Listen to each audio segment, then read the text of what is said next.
Close your eyes for just a moment and take a deep breath. Can you smell it? That faint, lingering scent of honeycomb coal burning in the narrow alleyway on a freezing winter morning. Can you hear the sharp, clear ring of a bicycle bell echoing down a dirt road, followed by the soft crunch of heavy tires on packed snow? Today I want to take you on a journey back in time, back to the 1970s and 1980s in China. We are going to open a dusty, forgotten trunk of memories and rediscover 20 items and rituals that defined our youth. These are the things we grew up with, the things we touched, smelled, and relied upon every single day. I promise you, by the end of this journey, we will remember something so simple, yet so profoundly warming, that it will bring tears to your eyes and the sweet taste of winter right back to your lips. Before we look at our first memory, let us remember how time used to flow back then. It moved slower, did it not? There was no rush, no constant buzzing of screens, no instant gratification. We lived in an era where waiting was a natural, beautiful part of life. We waited for the postman to deliver a handwritten letter. We waited for the autumn harvest to bring fresh vegetables. And we waited all year just to taste a piece of holiday candy. People today often look back at the 1970s and think that because we had fewer material possessions, our lives must have been emotionally poorer. But you and I know the profound truth. We know that while our pockets may have been empty, our hearts were incredibly full. The absence of endless distractions meant we had something far more valuable. We had each other. We had long, meaningful conversations in the courtyards. We had the shared struggles that bound neighbors together like family. Our world was tactile, built on the heavy weight of iron, the rough texture of canvas, and the warmth of a shared meal. We were wealthy in sincerity, and our connections were as strong as the steel we rode on. Let us take a moment to remember the Flying Pigeon bicycle. In the 1970s, this was not just a way to get around. It was a prized member of the family. Do you remember the sheer weight of that heavy black steel frame? It felt indestructible, like it could carry the weight of the world, or at least the weight of our entire family. Think back to those crisp mornings when you were small. Your father would lift you up and set you sideways on the front crossbar. You would grip the cold metal handlebars, your small hands resting right next to his large, calloused ones. As he pedaled, you could hear the rhythmic, reassuring click of the chain, a sound that meant you were safe and moving forward. The bell had a sharp, clear ring that echoed down the narrow dirt roads, scattering chickens and warning neighbors. Riding that bicycle felt like flying. The cold winter wind would whip against your cheeks, making them rosy and numb. But you did not care because you were nestled in the absolute safety of your father's arms.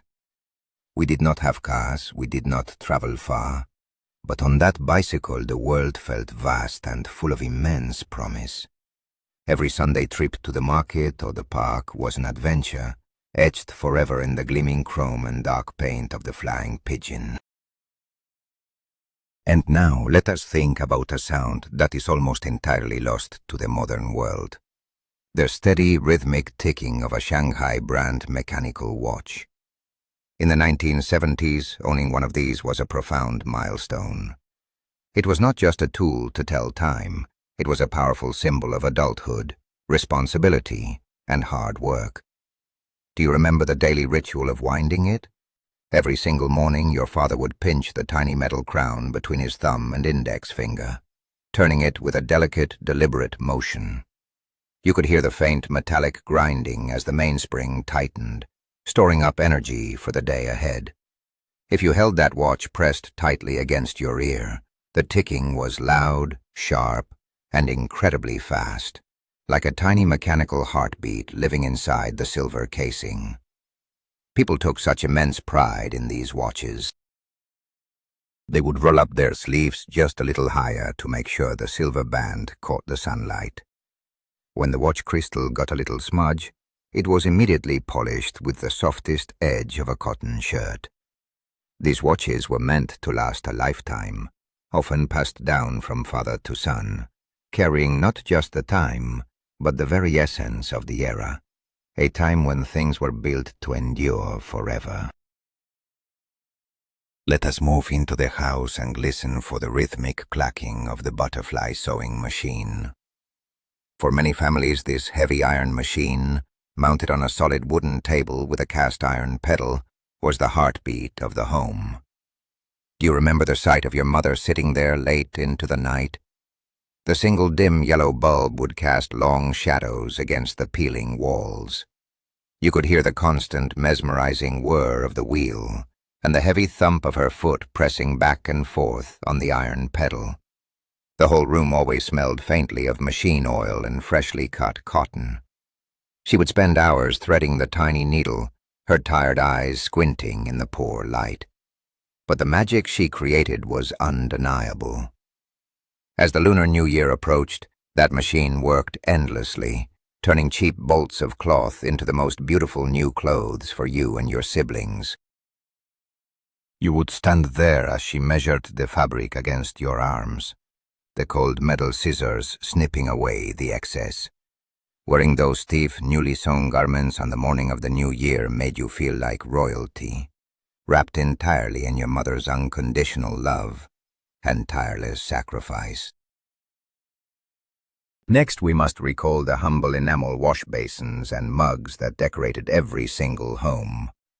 These were always bright white, adorned with massive red peonies, flying swallows, or bold red characters reminding us to serve the people. Do you remember the distinct, loud metallic clatter they made when they were set down too hard on a wooden table? They were virtually indestructible, yet they bore the scars of daily life. Over the years, the smooth enamel would inevitably chip away around the rims and the bases, revealing the dark, rough iron underneath. Those black spots were like badges of honor, proving how many thousands of times the mug had been used.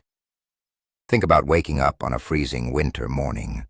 Your mother would pour steaming hot water into that large enamel basin. You would cup the warm water in your hands, splashing your face to wake up, the steam rising up to the cold ceiling. Everyone in the family drank their tea from those identical mugs with matching lids. The tea leaves would swirl at the bottom, and the metal handle would get so hot you had to hold it with just your fingertips. Those chipped white mugs were the silent witnesses to our daily family chatter. Let us step back into the reality of everyday survival and remember the grain coupons, the delicate little slips of paper we called liang piao. In the 1970s, money alone could not fill your stomach. You needed these tiny, brightly colored rectangles of paper to buy rice, flour, and oil. Do you remember how fragile they felt between your fingers? They were printed on thin, slightly rough paper, but they held the weight of life itself. Mothers would keep them folded away in small handmade cloth pouches, hidden deep inside a drawer or pinned to the inside of a pocket. I remember the incredible anxiety of being handed a few coupons and some coins, and being told to run to the state-run grain store. You would grip that little slip of paper so tightly in your sweaty palm, terrified that a strong gust of wind might blow away your family's dinner. When you handed it to the shopkeeper, the paper was worn soft at the edges from being counted over and over again under the light of an oil lamp. Those tiny pieces of paper taught us the true meaning of scarcity, the necessity of absolute carefulness, and the deep gratitude for every single bowl of white rice placed upon the dinner table. But childhood was not just about hardship. It was also about unimaginable sweetness, like the taste of a white rabbit creamy candy. For most of the year, candy was a distant dream, a luxury we could only imagine.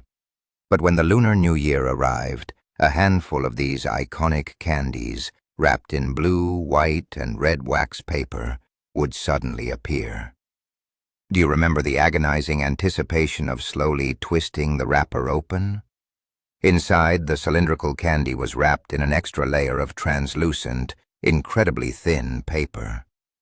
I remember the sheer wonder of being told that this inner layer was actually made of sticky rice and was completely edible. You would place it on your tongue, and the thin paper would melt instantly into a sticky film. Then came the candy itself, harder than stone at first, requiring incredible patience. As it slowly warmed up in your mouth, the rich, overwhelming taste of sweet milk would flood your senses. It was a flavor so intense and so precious that you would let it dissolve as slowly as humanly possible, making that one piece of candy last for an entire afternoon. It was the absolute taste of celebration, joy, and the innocence of our youth. Let us remember the morning ritual involving the tall bamboo-cased thermos. In homes without running hot water, this object was the absolute center of comfort. Do you recall the intricate woven bamboo exterior, or perhaps the brightly painted metal casing with flowers? The thermos was surprisingly heavy when full, and it had a large wooden cork stopper wrapped in a bit of white cloth to keep the seal tight. Every morning the neighborhood water station would hiss and steam as people lined up with their thermoses to buy boiling water. When you pulled the cork out, there was a distinct, tight squeak, followed immediately by a thick cloud of pure white steam billowing up toward the ceiling. Pouring that boiling water into a wash basin or a teacup required a steady hand and absolute concentration. The tragedy of accidentally dropping a thermos was deeply felt. The horrifying crash of the fragile glass liner shattering inside the metal casing meant a significant financial loss for the family. But when it was whole, that thermos standing proudly in the corner of the room was a promise of warmth, a guarantee that no matter how freezing the night became, a hot cup of tea was always waiting for you. And speaking of the cold, who could ever forget the honeycomb coal stoves, the lifeblood of the alleyways in winter? Do you remember the sharp, almost suffocating smell of sulfur and coal smoke that hung heavy in the air every single morning? Waking up early, your parents would brave the freezing dark to change the coal briquettes. You could hear the harsh scraping of the long iron tongs gripping the cylindrical, multi-holed coal block. It took real skill to align the holes perfectly so the fire would breathe and catch the fresh coal. Once it was lit, the stove radiated a small but fierce orange glow that fought back the bitter cold of the room. We would huddle around that little iron cylinder, extending our frozen hands just inches from the heat. A kettle of water was always resting on top, whistling softly, while a pot of sweet potato porridge bubbled slowly beside it. The stove was incredibly dangerous. The risk of fumes was a constant shadow, yet it was the only source of warmth we had. That smell of burning coal, mixed with the crisp winter air, is a scent so deeply ingrained in our memories that just a single whiff of smoke today can transport us right back to our childhood homes. Let us sling a memory over our shoulders and think of the classic green canvas army messenger bag. Every young student in the 1970s desperately wanted one of these bags. It was the ultimate fashion statement, a symbol of youthful pride and revolutionary spirit. Do you remember the rough, heavy texture of that olive green canvas? The front flap always proudly displayed a bright red 5-pointed star, and sometimes the word "Serve the People" printed boldly in white. Inside, the space was simple. Just one big pocket where you would carefully pack your few textbooks, a couple of sharpened pencils, and perhaps a small notebook. The strap would dig into your shoulder as you ran down the street, the canvas rubbing against your coat. Over the years, the vibrant green would fade from countless washings, turning into a soft, pale olive, and the corners would fray from heavy use. But the more worn it looked, the prouder you were to carry it, because it showed you had been through the daily marches of school life. Carrying that canvas bag made us feel like little soldiers marching toward a brighter future, carrying the hopes of our parents on our small backs. Now imagine the pitch-black alleyways at night. illuminated only by the weak yellow beam of a heavy iron flashlight. Street lights were a rare luxury back then, and navigating the uneven dirt paths after dark required this essential tool. Do you remember the cold, ribbed metal body of the flashlight in your hand? It was astonishingly heavy because it held 2 or 3 massive, thick batteries inside. The switch on the side had a solid, satisfying mechanical click when you pushed it forward. But the light it produced was never quite strong enough. It cast a pale, flickering yellow circle on the ground just a few feet ahead of you. When the batteries started to die, the light would dim to a tiny orange thread, and you would have to shake the heavy metal casing violently, hoping to squeeze out just 1 more minute of light to find your way home.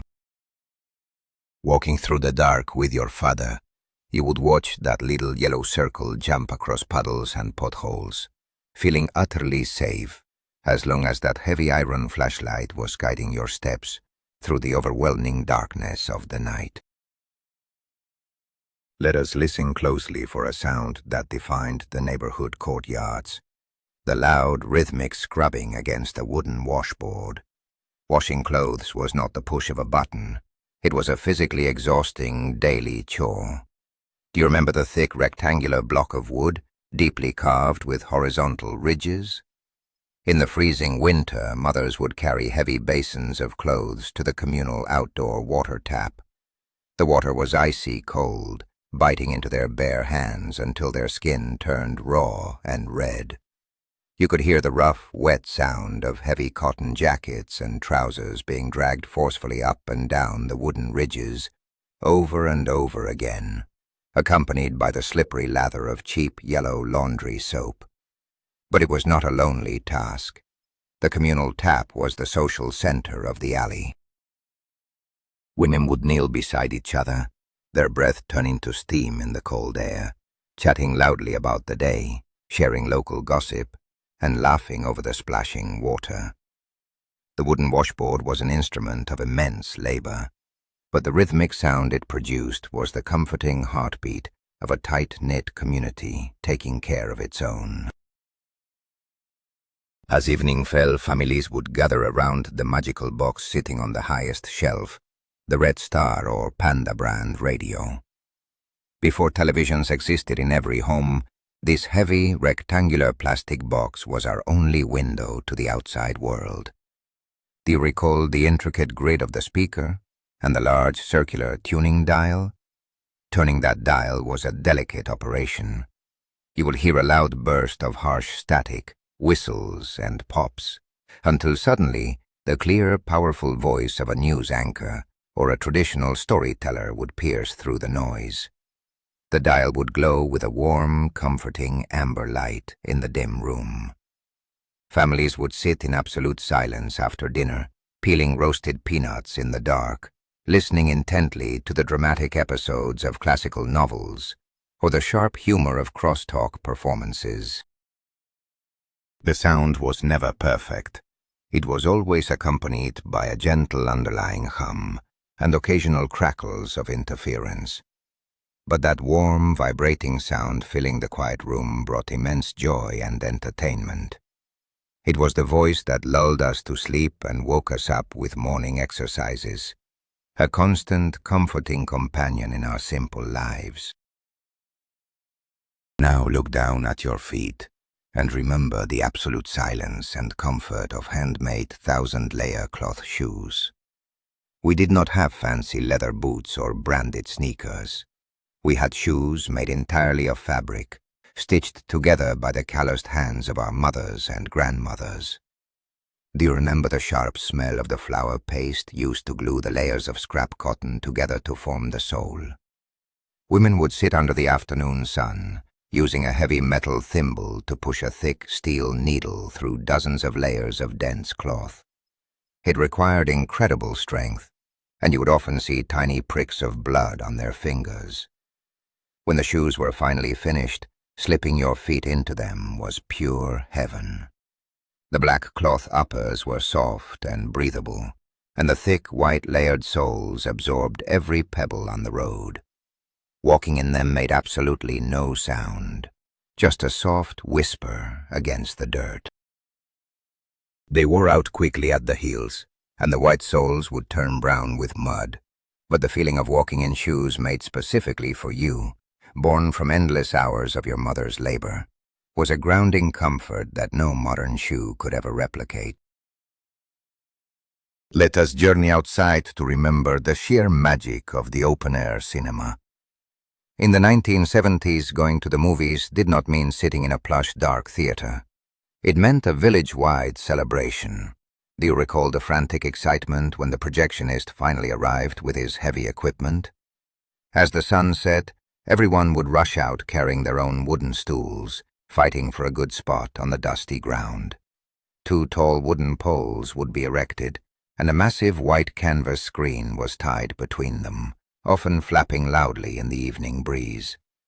When the sky was finally dark enough, a brilliant, dust-filled beam of light would shoot out from the loud, clicking projector, cutting through the night. The sound crackled through large horn speakers hung from the trees. Even if you were stuck sitting all the way in the back, or sometimes completely behind the screen watching the images reversed, you were entirely captivated. Children would run around the edges chasing the shadows on the ground, while the adults sat mesmerized by the flickering heroes on the canvas. It was a communal dreaming session under the vast starry sky, an event that bound the whole neighborhood together in shared wonder.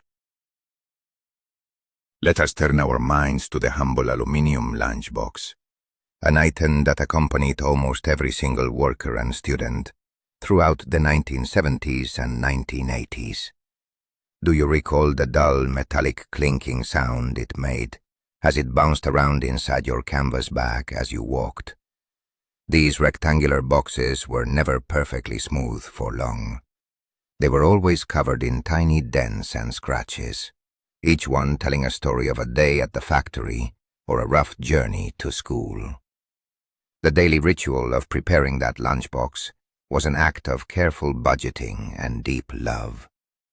Mother would pack it the night before, pressing down a thick layer of white rice, and perhaps tucking some preserved vegetables or a little bit of stir-fried cabbage into the corner. Meat was an incredibly rare luxury, but the true magic happened at lunchtime. In the schools and factories, there was always a large communal boiler or a massive iron stove. Hundreds of these identical aluminum boxes would be stacked together, heating up. The smell that filled the air was unforgettable, a warm, comforting mixture of steamed rice and simple dishes. When you finally opened the lid, the steam would rush up into your face, and the rice at the bottom was always deliciously crispy from the stove. Now let us remember the frantic excitement of the public neighborhood telephone. In an era where private home phones were unimaginable, the entire alleyway shared a single black dial telephone, usually sitting on a small wooden desk in a communal kiosk. Do you remember the loud, booming voice of the neighborhood auntie who managed the phone? When a call came for your family, she would step out of her kiosk and yell your name at the top of her lungs, her voice echoing off the brick walls of the long alley. You would drop whatever you were doing and sprint down the street, your heart pounding, because a phone call almost always meant important news from a distant relative. The telephone itself was a heavy, imposing machine. Picking up the thick black handset, you would press it hard against your ear, shouting into the receiver because the connection was always full of static and faint echoes. We paid by the minute, counting out small coins on the desk while trying to cram all our love and news into a brief, frantic conversation. That shared telephone was our only magical wire connecting our quiet little street to the vast, mysterious world beyond. Let us step back inside and recall the distinct, sharp fragrance of seagull shampoo, or the traditional soap extract used for washing our hair. Bathing in the winter was a rare and difficult luxury, usually involving boiling multiple kettles of water and mixing them into a small wooden or enamel basin. Do you remember the exact smell of that pale yellow liquid or the rough soap powder? It did not smell like the fancy fruits or flowers of today. It had a clean, slightly medicinal, and utterly honest scent. You would lean your head over the basin while your mother poured warm water from a plastic scoop over your hair. She would scrub your scalp vigorously, the suds building up quickly. If a single drop got into your eyes, it burned terribly, and you would squeeze your eyes shut tightly, blindly reaching for a dry towel. But the feeling afterward was pure bliss. Sitting near the coal stove, letting the heat dry your freshly washed hair, you felt incredibly clean. That simple, sharp fragrance would linger on your pillow for days, a comforting reminder of a mother's care and the simple, unpretentious hygiene of our youth. Think back to the bitter cold days of deep winter, and the colorful, incredibly thick floral cotton-padded jackets we all wore. These were not the lightweight down jackets of today. These were heavy, dense armors of pure cotton. Do you remember the bright, clashing patterns of red, green, and pink flowers printed on the stiffness fabric?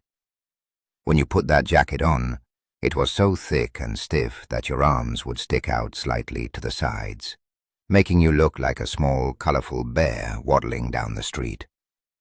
It completely restricted your movement, making it hard to bend your elbows or run fast. But my goodness, they were warm. The cotton inside was packed so tightly that no freezing wind could ever penetrate it. The best part was taking the jacket outside on a sunny afternoon to air it out. You would beat it lightly with a bamboo stick to fluff up the cotton.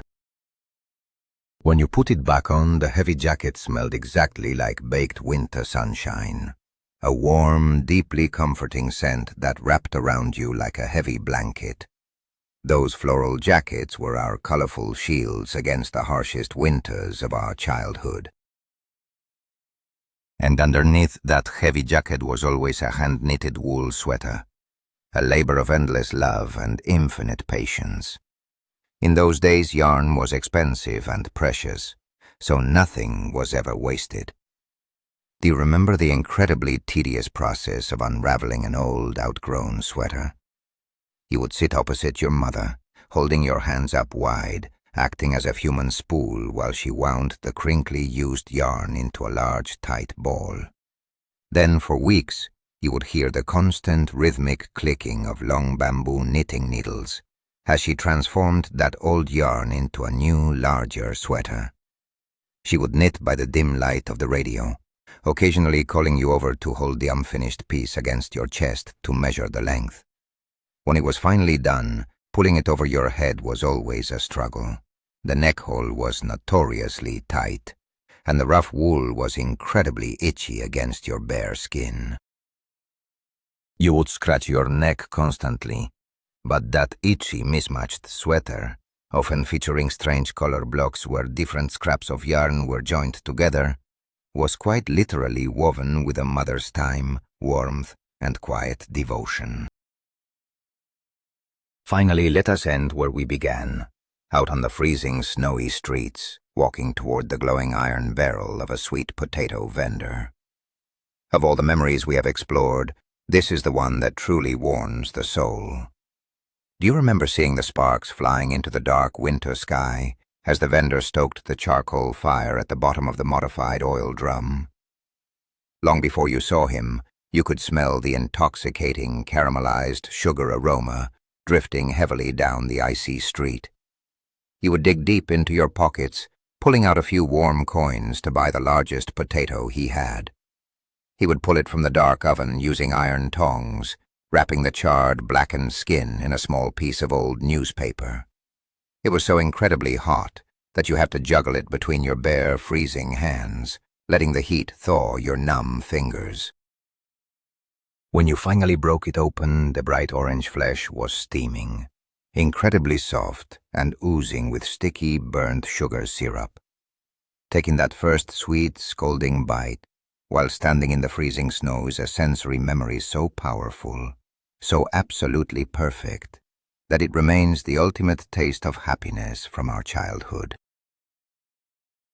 As we reach the end of our journey today, It becomes so profoundly clear, does it not?